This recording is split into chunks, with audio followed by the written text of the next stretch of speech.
Yo, check it out.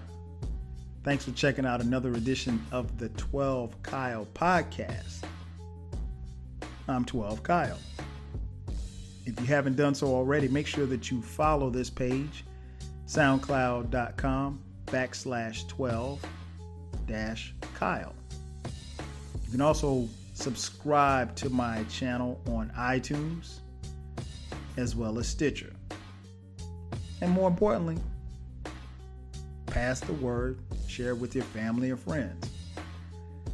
All right, so today, I'm going to take you back a little bit. I want you to think for a second, when was the last time that you got drunk? I mean, like, really drunk to the point where, like, you either, embarrassed yourself or got sick over yourself or just acted a damn fool. I think we all get to a point where you can be drinking at a certain point and then all of a sudden the alcohol kind of consumes you and takes over. Well, today I'm going to share a story about the last time that I got drunk. In fact, it's the only time I've got drunk. A little background first. I am like the most social of social drinkers, right? Like I don't, I'm not a heavy drinker. In fact, I did not take my first drink until I was 26 years old. Didn't drink in high school, didn't drink in college. Why? Because I didn't need to. That's why. It was something that I just didn't do, and for no particular reason. It was just never a desire to. I didn't, when I was in high school, because I was in this drug prevention group when I was in high school, and it was dope. Everybody in the school was in it. So it was like the cool thing not to drink or get high. I've never been high before, by the way, either. That's another story for another day. But yeah, so I just, I've never, so in high school, I never had a drink. Then when I got to college, I was playing football and, there was still no desire to get, to drink. It just wasn't. And then coupled with the fact that all of my teammates drank, I mean, somebody needed to be the designated driver. So that was me. And I will tell you this, and maybe I'll share it in another podcast. You will hear some of the funniest stories when big 300-pound guys get drunk and they tell you how much they love you and how great of a competitor or a great guy that they think you are. When people get drunk, they tell, the truth, I guess.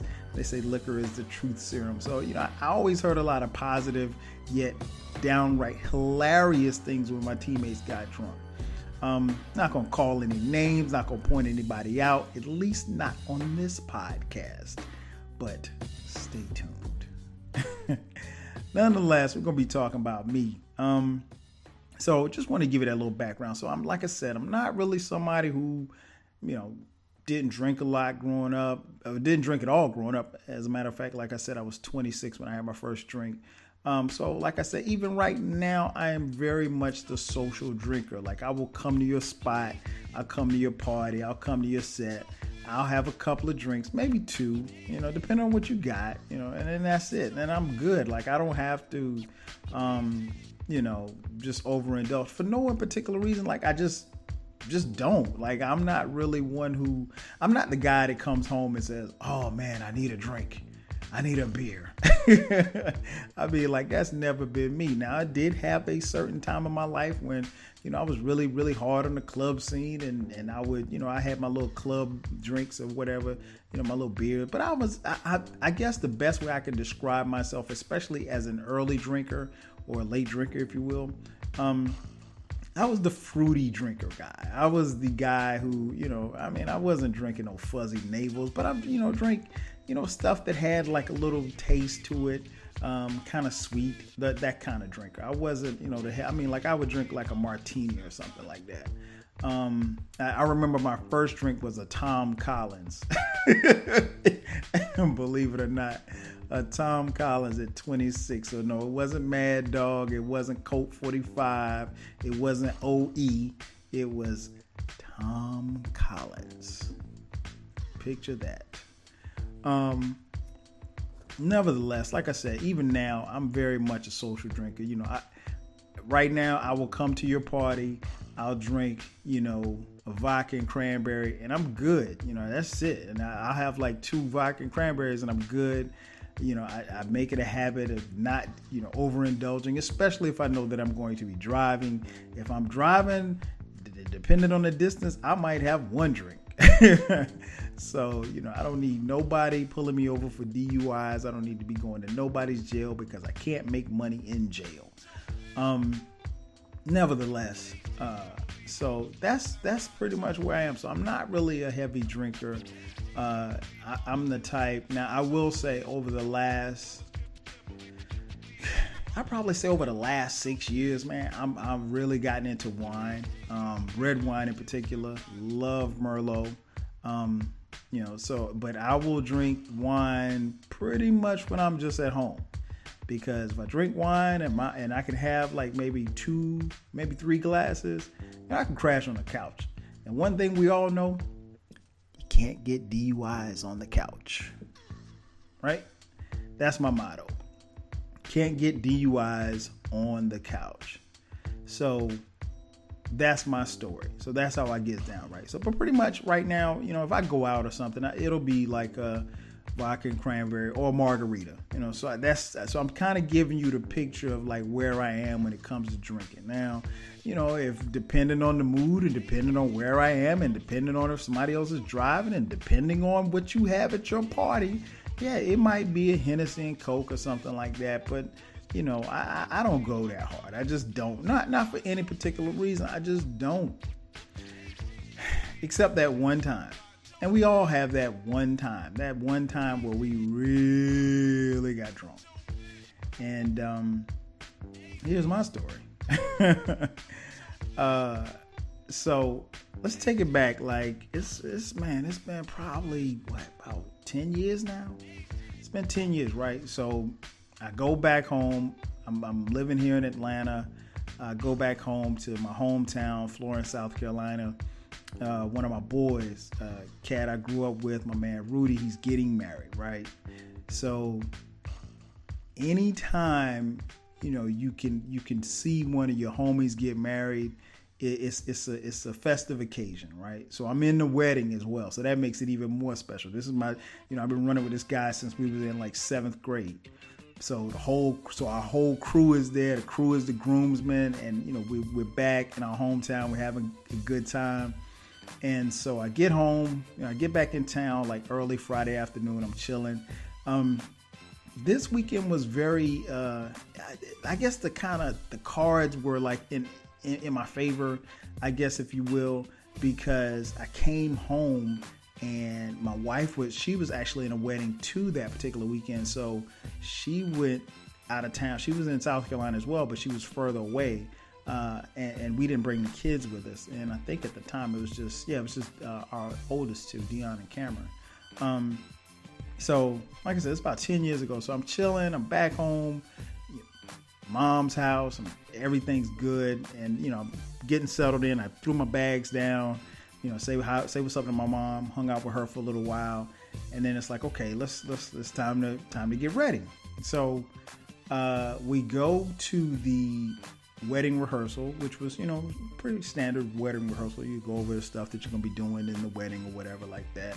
Wasn't no big deal for me because, hell, I wasn't getting married. I was already married, so I knew what the deal was. I'd already been in a couple of weddings, so I knew the drill. So it was no big deal for me. I was more concerned with the after party. I wanted to know what was going down after the sets. I was like, okay, so this is what we're going to do. So me and homies, we got together, and so we decided after the wedding rehearsal, we went over to my boy Derek's house. So we go to Dee's crib, and that's when drinking starts. Now, keep in mind, prior to the drinking, we went to the wedding rehearsal dinner, and they had, a lot of, and this is where I probably messed up at too, is that I didn't have a lot of food on my stomach, but I did have some. I remember eating like fried chicken and collard greens, right? So I really don't know if you want to mix a night of heavy drinking with fried chicken and collard greens, but I remember the fried chicken was so delicious. I mean, it was dope. I was like, yo, this is some great fried chicken. Like, I hadn't had fried chicken like that in a minute. So, I mean, I was back at the crib. It was a good time. So, I'm not really worried about anything. I'm good. Okay, so we go to Dee's crib, and that's when we start drinking. So I remember I started out. When I got to Dee's crib, I wasn't even at Dee's crib 10 minutes, and I grabbed a Heineken. I mean, at that time, and trust me, I'm not much of a beer drinker. I've never really been a fan of beer. Right now, I'll drink a Corona, and that's about it. Budweiser, Bud Light, all of that. Nah. Never been a fan of beer. Just not. I mean, like I said, I'll have Coronas. That's about it. Corona's probably about. And I did have my little Heineken stage where Heineken is a very acquired taste too for those of you out there who drink beer. Nonetheless, so I had 2 Heinekens just at the time that I was at Derek's crib, right? So we're chilling, had a couple of Heinekens, and then my boy Zell came through. He had some Hennessy. So I distinctly remember taking the bottle of Hennessy from him as soon as he walked in the door, and I grabbed a Coke and I put a little bit of Coke, but I flooded the cup with Hennessy and ice. So but again, I see you right now, and your head is spinning like, why is he doing this? You're mixing Heineken and Hennessy. I wasn't thinking. Again, this is a festive occasion. I'm back at the crib. My boy's getting married the next day. It's all good. It's all love. So I had like maybe 2 cups of Hennessy and Coke, and I was heavy on the Hennessy, light on the Coke. So, we're having a good time now. Fortunate enough for me, I was not driving, so it was perfect. Zell had come and scoop me up, so it was all good. So we go to we're at Dee's crib, we're chilling, laughing, joking. I mean, and keep in mind, these are my boys. We grew up together, been running with these cats almost 30 years now. So it's kind of hard to explain, but like when you get with your friends, and especially if you haven't seen your friends in a while, and it's a festive occasion, the alcohol just starts to flow, and you really kind of quietly lose track of what it is that you're drinking. So at this point, I remember having the 2 cups of Hennessy and Coke. I think I had 1 more Heineken before we left. I'm not sure. And normally at this point, I'm usually good at knowing where I am as far as how many drinks I've never been one to just count and say, oh, you've had this much to drink. I'm not that kind of guy. I mean, don't get me wrong. Like I said, I'm not much of a drinker, but I know my limitations. And one thing I've also learned over a period of time, you also have to understand who you're drinking with. Some people, especially if you're not a good drinker, you can't drink with everybody, because some people will drink you under the table. Shout out to Shelly Shell. She drinks like a damn fish. Nonetheless. So anyway, I had another Heineken. So that's 3 Heinekens, 2 Hennessy and Cokes. All right, so at this point, I'm like, yo, what's next? So, of course, it's the night before my man get married. We thinking, okay, it's the bachelor party. It's got to be some type of bachelor party event. Now, I will spare you the details on what took place at the bachelor party, because we moved the party to a strip club, and everybody is always down to go to the strip club, because you know what the saying was. What's up with them strippers? What's up with them strippers? Let's go to the strip club. So we moved the party to the strip club. Couple other groomsmen come through, some homies from back home, the groom's brothers there. We get up in there, right? And again, the alcohol starts to flow. I mean, the music is blasting. We having a good time. The crew is there. These are my dudes, so I haven't seen them in a while. So it's love. This is our bonding moment. And one of our homies is about to get married the next day, and we're gonna be right there with him. So I had a couple more Heinekens at the strip club.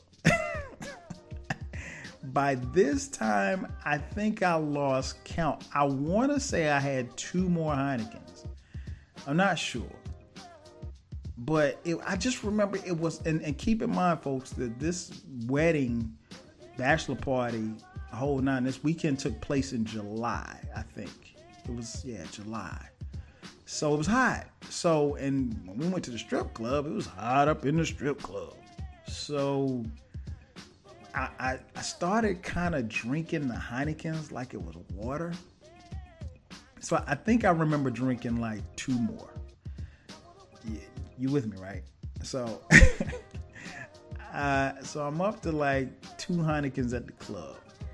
And then the groom's brother, he buys everybody a shot. We start taking shots of Crown. Now, ladies and gentlemen, I don't really drink Crown. I mean, like, I may have had Crown. The times I've had Crown, I could count them on one hand. Not really. Crown has a different kind of taste, and I'm not really, I'm very picky about brown liquor. Hennessy was fine. I got no problem with Hennessy. None whatsoever with Hennessy. Crown, me and Crown don't necessarily get along. It's just got a bad taste to it. I'm just not a fan of Crown, right? So, and I apologize for any of you Crown drinkers that I'm offending right now. Nonetheless, so it's really, I have no concept as to what's going on here. So, at this point, I remember taking 2 shots of Crown, and I mean, it was back to back, boom, boom. I stopped for a second after the second shot, and I kind of look around, and I'm like, man, this is kind of moving fast. I mean, like, everything, it kind of started moving fast a little bit. Everything, the music sounded a little faster. Everybody who I was talking to sounded like they were talking a little faster. And the world kind of started moving fast in the strip club, right? So I'm like, yo, this gotta slow down. I have to slow down. So I go to reach in my pocket, and all I got is like 21s. Like, I had like mad ones in my pocket. And so I asked one of the homies, I was like, yo, buy me a bottle of water. Cause he asked me, he said, you want another round? I was like, nah, buy me a bottle. Cause I had gotten to this point once before in a club where I'd gotten to my limit, and somebody told me a long time ago, they said, like, yo, if you ever feel like you're getting to your limit, just start drinking water, and the water will subside the alcohol and yada, yada, yada. Now, to be honest, I have no clue whether or not that works or not. I just know that it worked for me once before, right? So I get the bottled water, drinking water, and, maybe about 5 minutes later, I start feeling better. Things, kind of back to normal. Everybody's not, things not fast anymore. And then it happened. Like, it just started, like, my stomach just started feeling bad. And I'm like, wait a minute. It's almost like I'm sending a message from my brain to my stomach, like, yo, you can't be hurting. You can't be, feeling ill. You're at the bachelor party. This is what we've been waiting on. And keep in mind, folks, we've been talking and planning all of this stuff we were going to be doing and how much fun we were going to have, and ran into a bunch of people at the strip club that we knew. And it was just, it was all love. And here I am, my stomach is, not feeling good. And so then my mouth got dry. And when my mouth got dry, I tried to drink more water. Bad move. Because the more water I drank, the drier my mouth got. Right? So at one point, my mouth felt about as dry as a day in the desert.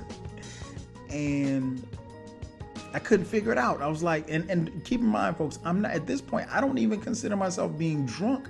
I just could not, I'm not feeling good. And then I didn't want, because you're with your homies, you don't want to show that you're sick or that you're not feeling good or that you can't handle your liquor.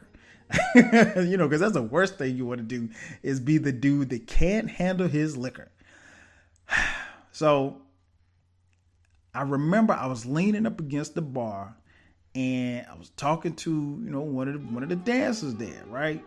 And one of the other homies was on the side of me. And that's all I remember. I just remember standing there just like that.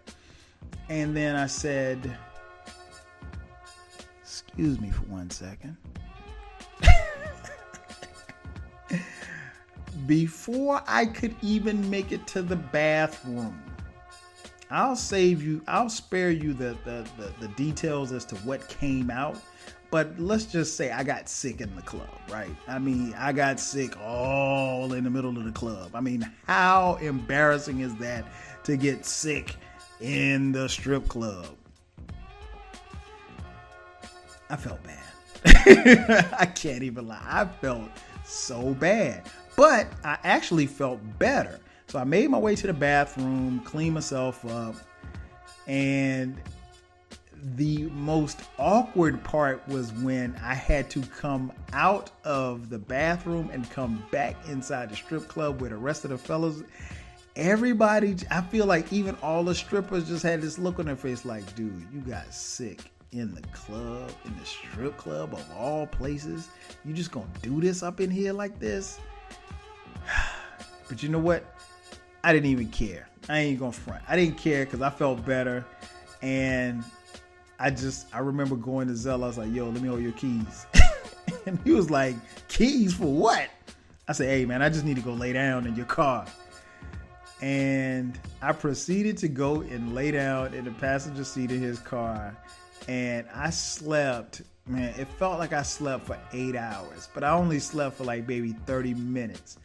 And maybe an hour. I don't even know how long, to be honest. And I'm pretty sure the homies, they're listening to this podcast, they could probably tell you how long I slept in the car. I don't think it was that long, but I was in there for a while. Nonetheless, I remember the next thing I remember, the car cranking up, and I was like, "Yo, where we going?" I was like, "Man, we going home. You went to sleep and you threw up in the club. We're going home. The night is over." And I mean, like, I looked up and strippers were leaving, and I was like, damn, man, I missed out. Like, I mean, I had already, had a little fun in there, but still, I mean, this wasn't going the way they were supposed to be going, right? So, my man, Zell, drives me home. And if you guys remember the scene in House Party, because to be honest, I don't even remember getting out of the car. I don't remember getting to the front door. I don't even remember pulling out my key to go in my mom's house. And keep in mind, my mom is asleep. So I didn't want to ring the doorbell and wake her up. And if you remember the movie House Party, remember when they took the dude to the house and they rang the doorbell and broke out? That's what Zell did to me. I mean, like, he just left me standing at the door and he rang the doorbell, and next thing I know, he's pulling out my driveway. And, I didn't stumble or anything. I walked to the bedroom. I didn't take a shower. I just remember falling across the bed in the same clothes. Now, keep in mind, I did not, when I got sick in the club, I didn't get sick on myself. So I was still clean. My shirt was still clean, but I fell asleep in the clothes that I wore to the club. And I just remember laying on the bed and all of a sudden the room started spinning. And so I closed my eyes and the room started spinning even faster. I was like, yo, dude, you cannot get sick in your mom's house. Like, you can't do this. Like, yo, this can't happen. So I drifted off to sleep. Woke up the next morning, took a shower, got out of the clothes, and the phone rings. It's my dad. My dad lives on the other side of town. My dad's like, hey, you know, I know you guys had a good time last night. He's talking and talking. And to be honest, I don't even remember anything he was saying. The last thing I remember him saying was, come on over for breakfast. I'm cooking.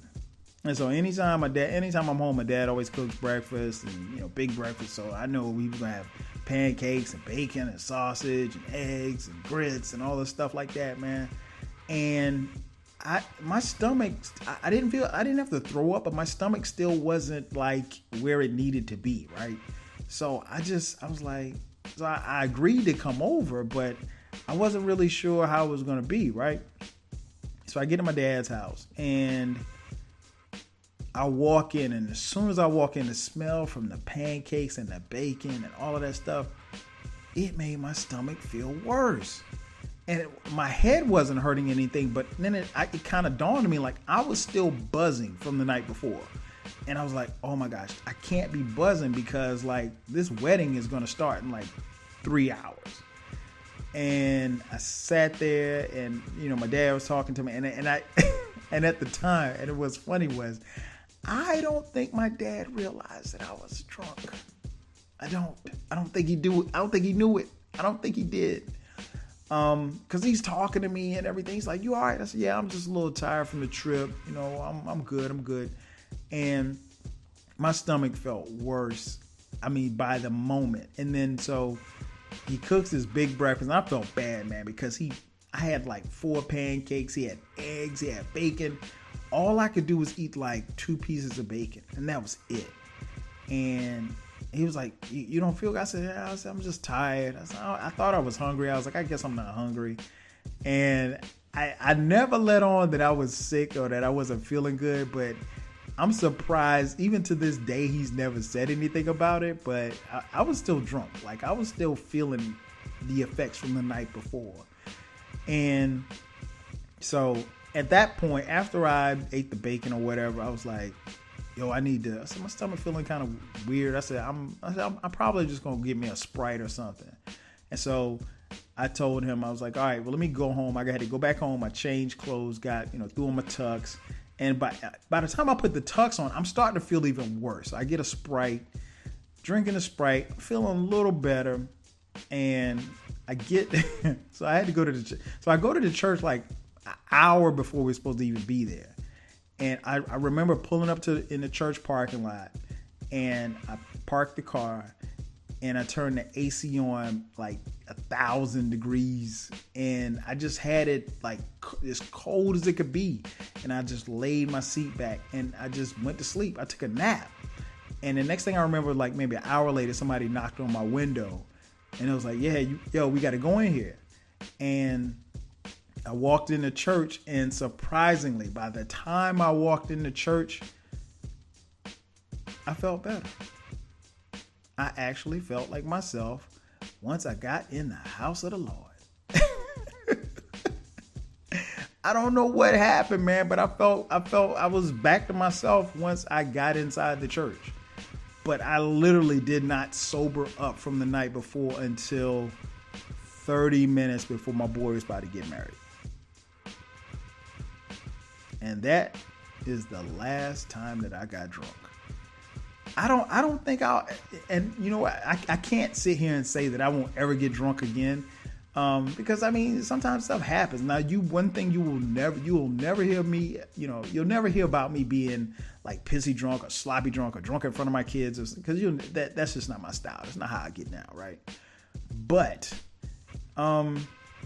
who knows if there's a weekend where I get with my boys again and we're hanging out and maybe one of the other homies get married or something like that. I mean, it could happen. I promise you I won't throw up on any strippers next time. I promise you I won't. But yeah, man, that's how it went down. So that was the last time that I got drunk. What about you? When was the last time that you got drunk? Hit me up and let me know what you think. That's going to do it for this podcast. I'm going to holler at you next time. Peace.